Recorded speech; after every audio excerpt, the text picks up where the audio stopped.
Assalamualaikum warahmatullahi wabarakatuh.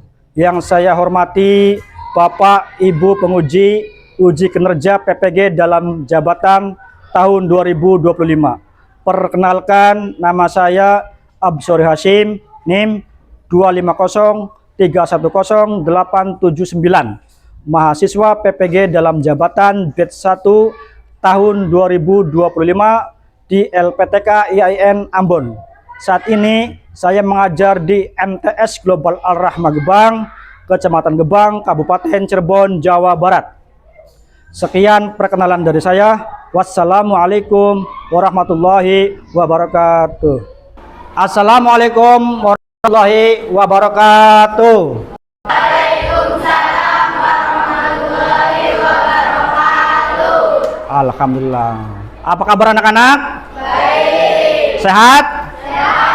Alhamdulillah, berarti kita masih diberikan kesehatan dan kekuatan untuk menimba ilmu di dalam sekolah ini. Selanjutnya, Bapak akan mengecek kalian setiap tempat duduknya, apakah sudah rapi atau belum. Itu tas ditaruh di sini, tasnya ditaruh di kolong. Ya, itu.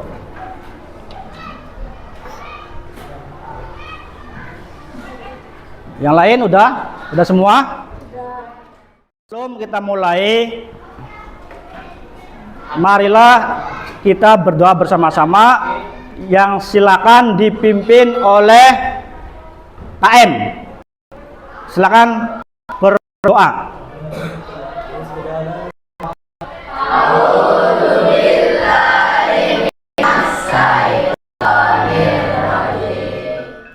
Semoga kita selalu diberkahi, dikasih manfaat dalam belajar kita setelah kita berdoa. Zaratun Najwa, ada Zaifa Rizkyani hadir. Rani nggak hadir ya. Alhamdulillah, ternyata masih ada yang tidak berangkat, baik itu tidak ada keterangan dan juga mungkin sakit.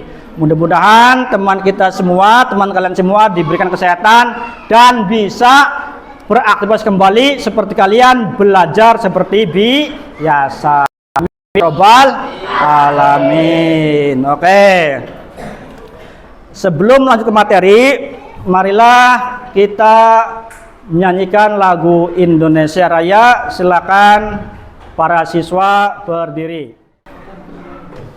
Indonesia tanah airku, tanah Tuhan darahku, di sanalah aku berdiri, jadi pandu ibuku. Kita harus lebih semangat dalam menimba ilmu, belajar di sekolah kita ini. Oke ya. Untuk biar nggak ngantuk, biar kalian lebih semangat lagi, kita tepuk dulu ya, biar kita lebih fresh dalam menimba ilmu ini. Oke ya. Nanti Bapak akan tiga dan tepuk semangat. Oke. Tepuk 1, tepuk 2, tepuk 3, tepuk semangat, semangat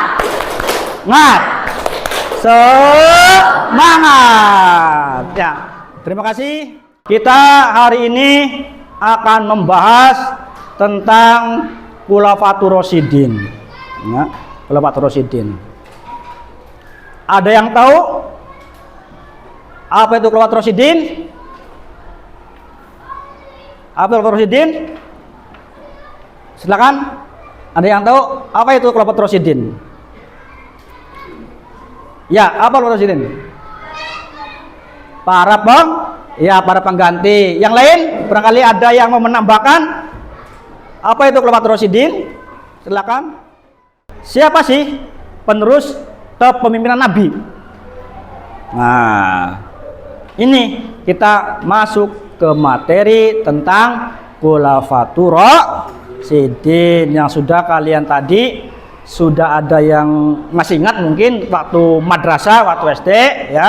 Sekali lagi biar kalian ingat bahwa Khulafatur Rasyidin itu para pengganti yang mendapat petunjuk.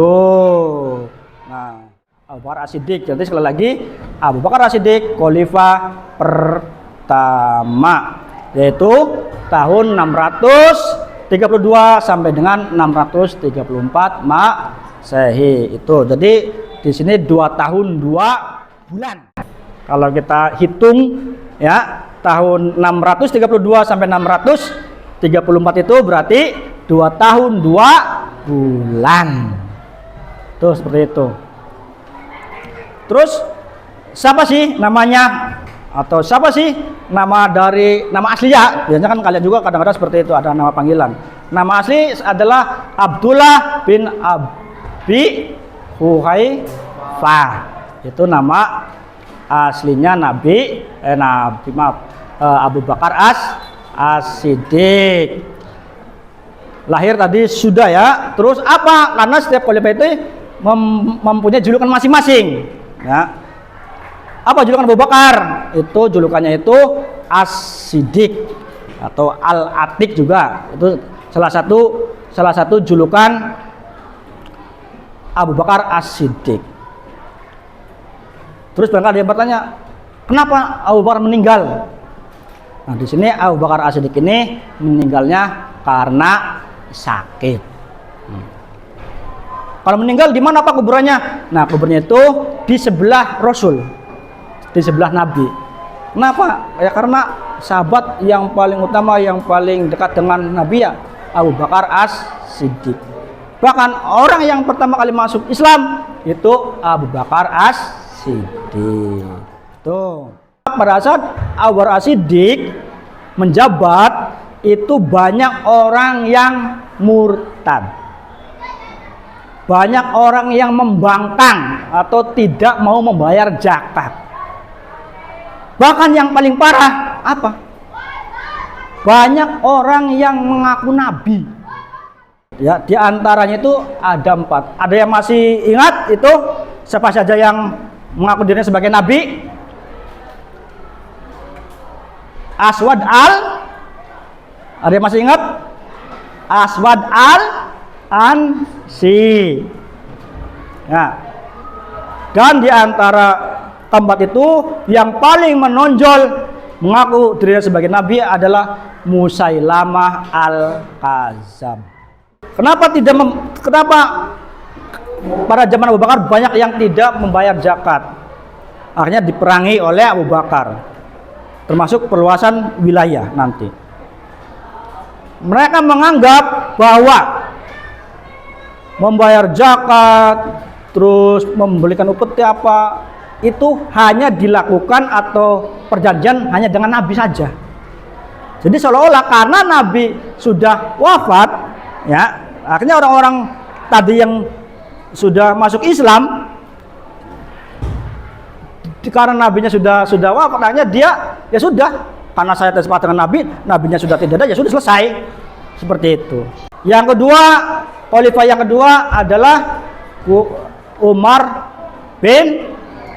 bin Khattab. Ya, nama Umar bin Khattab. Apa julukannya? Al-Faruq. Apa itu Al-Faruq? Pemisah atau pembeda. Kenapa? Karena Umar ini orang yang tidak semerta-merta menerima saran dari siapapun.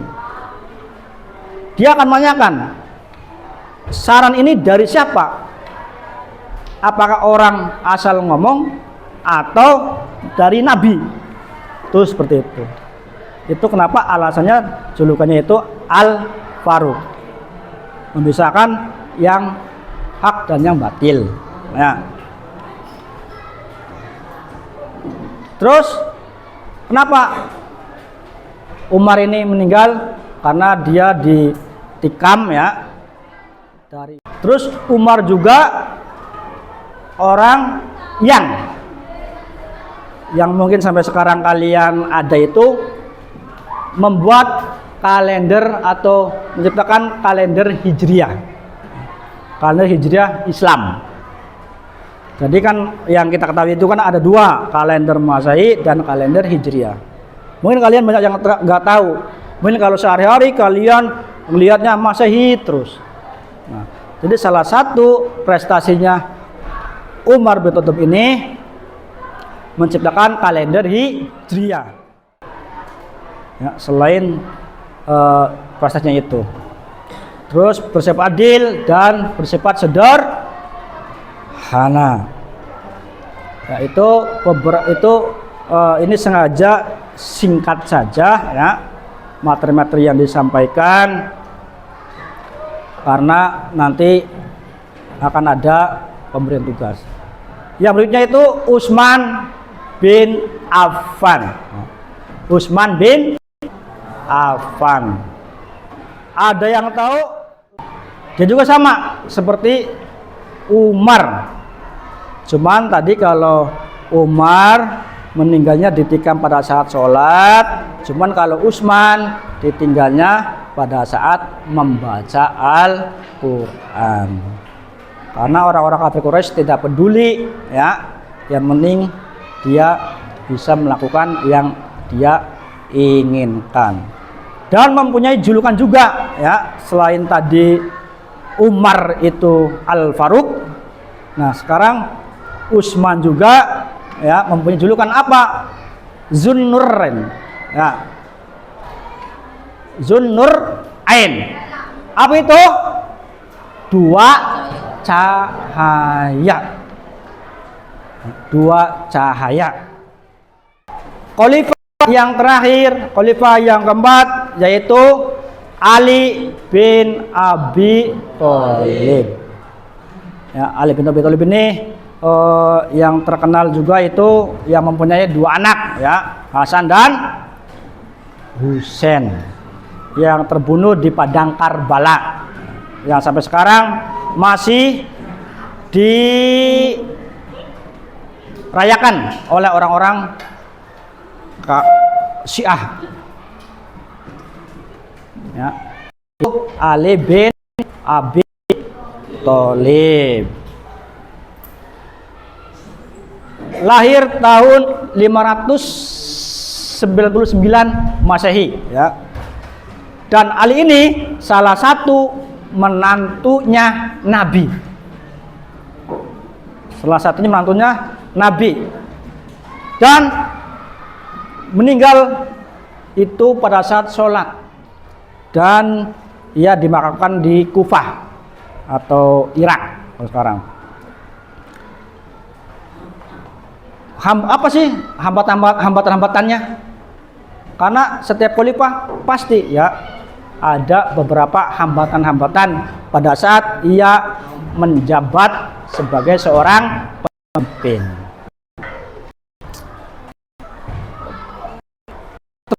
Muncul beberapa pemberontakan. Salah satunya itu perang Jamal dan perang Siffin. Perang Jamal dan perang Siffin itu yang dilakukan oleh Ali bin Abi Thalib.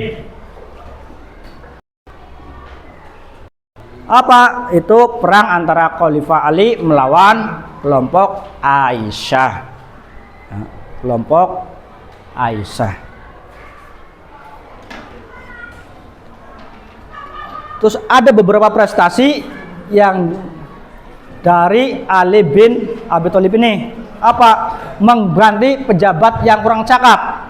Apa itu mengganti pejabat yang kurang cakap? Apabila ada pegawai yang malas bekerja, yang asal masuk, tidak menjalankan pekerjaannya dengan baik, itu langsung dipecat. Apalagi melakukan KKN.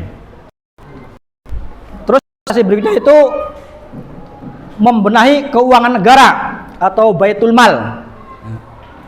Kan tadi kan khalifah yang sebelumnya kan dituduh ini seperti itu. Nah, sekarang itu memajukan membenahi keuangan negara atau Baitul Mal. Jadi yang administrasi yang nggak benar juga terus pengeluaran yang benar ditata dengan rapi, ditata kembali ya untuk kebaikan bersama. Nah, itu prestasi yang dilakukan oleh Ali. Memajukan bidang ilmu bahasa.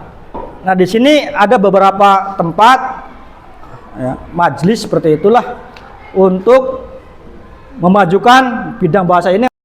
Terjemahkan ya dari bahasa Arab, terus ada yang bahasa Eropa, terus diterjemahkan oleh golongannya Ali agar bisa digunakan oleh orang banyak seperti itu. Itu namanya memajukan bidang. Terus memperluas wilayah Islam sama ke seluruh penjuru Arab. Itu prestasi yang dilakukan oleh Ali bin Abi Thalib. Bagaimana orangnya? Ya, bagaimana seorangnya? Orangnya di sini orangnya amanah dan jujur. Ya. Amanah dan jujur, berani dan gigih. Bahkan Ali ini orangnya sangat tegas juga. Apabila ada yang apapun yang mengganggu Nabi, dia langsung yang turun tangan. Ya, makanya Ali juga kan pernah menggantikan posisi Nabi pada saat Nabi dikepung oleh orang kafir Quraisy mau dibunuh, ya kan? Nah, terus dengan idenya Ali ini menggantikan posisi Nabi di dalam kamarnya dan diselimut, sedangkan Nabi dengan kehendak Allah itu bisa keluar tanpa sepengetahuan orang-orang kafir Quraisy, padahal rumahnya sudah terkepung, benar-benar tidak ada celah untuk keluar sedikit pun. Mungkin bahasanya semut pun nggak bisa keluar begitu, karena saking tertutupnya rumah Nabi dikepung oleh orang kafir. Nah, tetapi dengan kehendak Allah bisa. Dan setelah pagi, setelah itu orang-orang kafir terus menyerang, masuk dan mau membunuh Nabi. Dan setelah dibuka, ternyata Ali bin Abi Thalib, karena nabinya sudah pergi. Nah, itulah keberanian ya, keberanian seorang Ali bin Abi Thalib, rela mati gak mau ya, rela meninggal demi Rasul, demi Nabi Muhammad Sallallahu Alaihi Wasallam. Terus dia orangnya sangat sederhana dan juga adil seperti itu. Oke ya, itu materi tentang Khulafatur Rasyidin. Ya, dari beberapa materi yang tadi sudah dijelaskan, disampaikan 4 khalifah itu, ada yang mau ditanyakan? Silakan, barangkali ada yang belum jelas atau mungkin Bapak juga menyampaikannya kurang apa ya, kurang lengkap. Silakan kalian bisa tanyakan. Silakan, ada yang mau ditanyakan? Silakan. Ya, siapa namanya? Arum. Ya, Arum. Ya, silakan.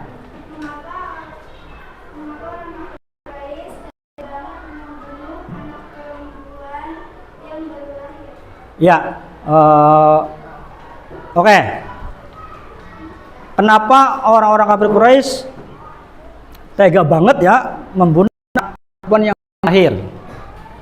Ya, ini berarti masih zaman jahiliyah lah berarti.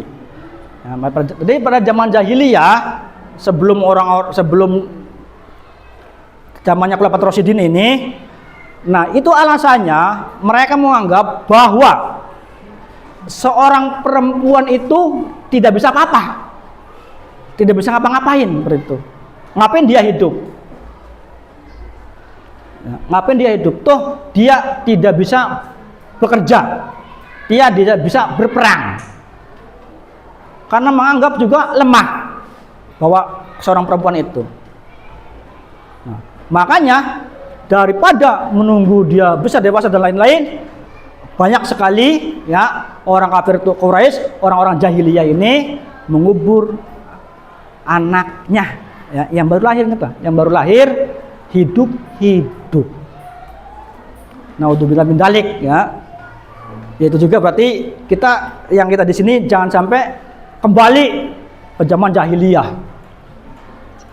Kita sudah zamannya Islam yang rahmatan lil alamin. Ya benar-benar kita sudah paham betul apa yang harus kita lakukan, apa kewajiban kita dan apa yang tidak bolehkan seperti itu. Oke ya, jelas ya, itu alasan seperti itu, simpelnya seperti itu. Karena yaitu makanya alhamdulillah sekarang karena sudah modern juga, akhirnya justru sekarang setelah Islam ada ya, banyak seorang perempuan atau anak perempuan yang bisa sekolah, bisa bekerja ya, bahkan berprestasi, bisa menjabat beberapa jabatan. Akhirnya sekarang ada yang namanya gender seperti itu. Ya itulah karena kita sudah bisa berpikir positif, bagus, maju zaman ini. Dan sekali lagi itulah karena agama dibawa oleh Nabi Muhammad Shallallahu Alaihi Wasallam. Itu, oke ya, mungkin cukup ya. Silakan, barangkali ada lagi yang mau ditanyakan. Iya, silakan. Siapa namanya? Noval Arif. Silakan. Sebelum adanya musyawarah sekarang ini, ayat-ayat Al-Quran sebelumnya pada apa, Pak? Oke. Pada zaman dahulu berarti ya, pada zaman dahulu tulisan-tulisan Al-Quran itu ditulis pada apa saja sebelum adanya mushaf Al-Quran yang sekarang. Iya, oke. Jadi terutama pada zamannya Nabi, ya, zaman Nabi belum ada yang namanya pabrik atau percetakan yang bagus seperti sekarang lah, karena kemajuan modern ini. Banyak pabrik yang sangat luar biasa. Nah, dulu itu Al-Quran atau ayat Al-Quran yang turun dari Allah Subhanahu wa taala, dan juga mungkin tambahannya ada hadis-hadis ya, hadis-hadis lah, yang diciptakan oleh atau yang diucapkan oleh Nabi Muhammad itu ada 3 ya. Penulisannya itu yang pertama pada pelepah kurma. Itu yang pertama, pelepah kurma. Yang kedua yang belulang. Dan yang ketiga bebuan. Tapi ingat, tidak asal pelepah kurma, tidak asal tulang belulang, atau tidak asal bebatuan. Nanti kalau asal seperti itu ya gimana menulisnya seperti itu. Tapi tetap mencari yang kualitasnya bagus, kualitasnya yang terbaik seperti itu. Ya. Jadi makanya tadi Bapak sudah bilang, alhamdulillah setelah ada Abu Bakar As-Siddiq ya, yang dilakukan kodifikasi Al-Quran, pengumpulan ayat Al-Quran. Kenapa seperti itu? Itu juga atas sarannya Umar. Kenapa? Karena Umar menganggap bahwa ini gimana? Banyak para penghafal Al-Quran ya, banyak orang-orang yang hafal, banyak yang meninggal, banyak yang gugur dalam peperangan. Ini bagaimana kalau kita tidak ditulis? Nah, makanya pada saat itu juga sama oleh Khalifah Abu Bakar As-Siddiq ini tidak diterima sarannya. Kenapa nggak diterima? Karena lah ini kan tidak dilakukan oleh Nabi. Nabi kan tidak mengajarkan seperti itu, begitu. Awalnya ditolak, tapi setelah berdiskusi akhirnya Abu Bakar As-Siddiq menerima saran tersebut dan menunjuk Zaid bin Sabit ini sebagai ketuanya ya. Ketua pengumpulan ayat Al-Quran untuk dibukukan seperti itu. Itu apa menit karena dia salah satu sekretaris, bahasanya tuh sekretaris pada saat Nabi Muhammad masih hidup. Jadi kalau apa dia gitu. Hanya diangkat kembali menjadi ketua pengumpulan ayat-ayat Al-Quran. Itu seperti itu ya. Jadi dilakukan oleh zamannya Khalifah Abu Bakar As-Siddiq. Oke, itu ada yang lain? Barangkali ada? Sudah cukup ya. Diwakili oleh perempuan satu, laki-laki satu. Oke. Terima kasih anak-anak. Itu materi tentang Khulafaur Rasyidin ya. Sekarang tugasnya adalah silakan kalian dibagi kelompok. Semuanya itu berarti ada 4 kelompok ya. Ada 4 kelompok. Silakan laki-laki 2 kelompok, perempuan 2 kelompok. Yo, silakan nanti Bapak menyampaikan apa yang harus dikerjakan. Jadi kalian silakan didiskusikan ya anak-anak. Ini kelompok 1 membahas tentang Abu Bakar As-Siddiq. Kelompok 1 ya, kelompok 1 tentang Abu Bakar As-Siddiq seperti itu ya. Terus kelompok 2 membahas tentang Umar bin Khattab. 2. Kelompok 3 Utsman bin Affan. Dan kelompok 4 Ali bin Abi Thalib. Oke ya. Oke, berarti ini kelompok sudah berdiskusi ya. Kelompok berapa ini? Ya, kelompok 1 ini berarti tentang Abu Bakar As-Siddiq. Ini perempuannya. Ini 2 berarti ya. Ini kelompok 2, kelompok 3 dan kelompok 4. Oke. Jadi silakan nanti setelah kalian diskusikan ya. Jangan lupa nanti berembuk terus silakan dipresentasikan. Yang pertama itu tugasnya ya tentang siapa namanya. Nama khalifah tersebut ya. Nama khalifah. Terus nama aslinya, lahirnya ya, terus wafatnya, dan terakhir prestasi ya. Prestasi yang diraih oleh khalifah tersebut. Silakan selain prestasi silakan apa ya, suri teladan apa yang tahu ya, suri teladan contoh yang kamu tahu dari para khalifah tersebut. Silakan dikerjakan diskusi ya anak-anak. Jangan sampai ada yang diam. Karena diskusi ya teruskan. Kelompok 3 lah, kelompok 3. Ya, gimana? Kelompok 3.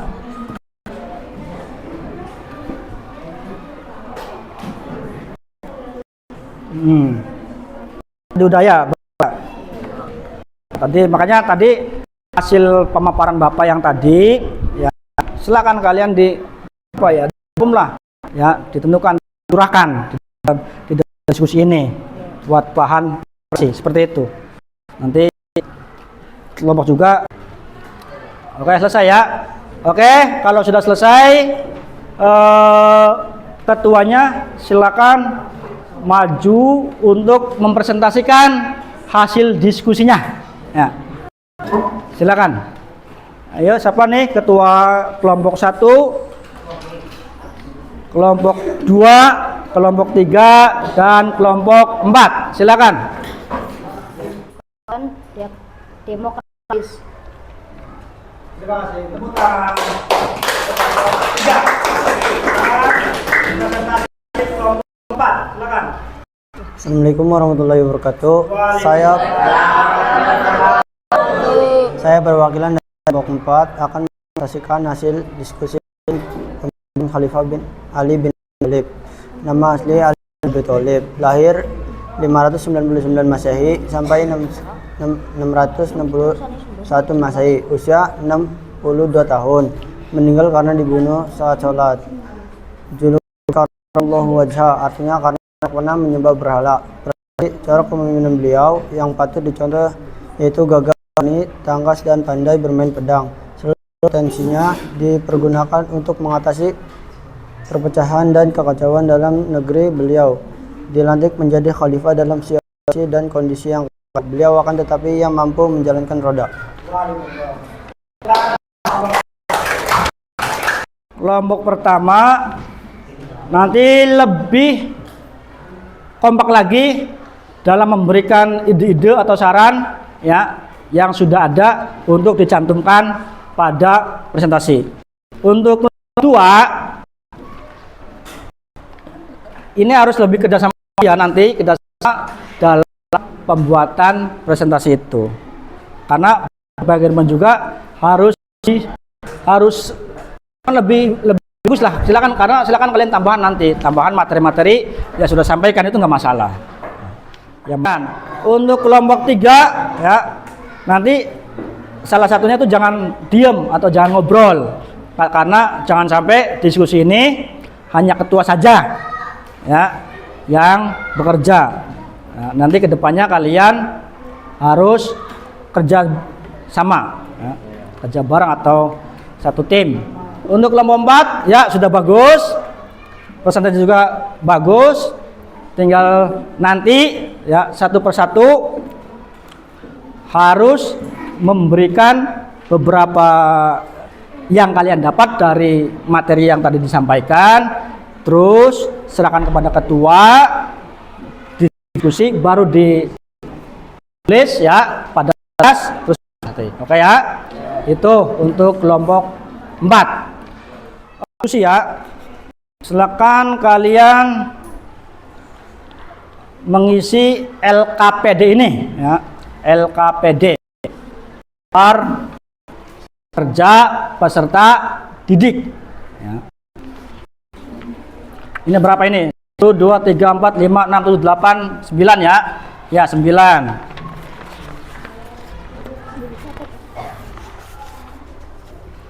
Ini berapa? 1, 2, 3, 4, 5, 6, 7, 8, 9, 10. 10. Ya. Berarti ya penilaian diri sendiri, bukan kelompok lagi, bukan diskusi lagi. Ya biar tidak ada ini, silakan ini dulu ada kembali ke tempat duduk semula. Silakan. Berasi mejanya. Silakan diisi LKPD-nya.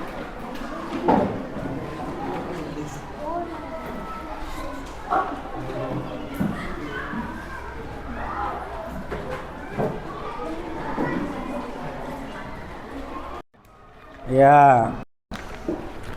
Sudah. Iya. Sudah. Iya. Oke ya. Sedangkan oleh Usman itu kodifikasi mushaf Al-Qur'an. Terus renovasi Masjid Nabawi. Dan juga pembentukan angkatan laut dan perluasan wilayah. Sedangkan prestasi yang hasil diraih oleh Ali bin Abi Thalib yaitu memilih pejabat yang korup atau yang kurang cakap ya. Terus membenahi keuangan negara, memajukan bidang ilmu asal, dan yang terakhir tentang bidang pembangunan. Itulah kesimpulan dari materi yang disampaikan. Terima kasih ya untuk hari ini. Bapak akhiri. Wassalamualaikum warahmatullahi wabarakatuh.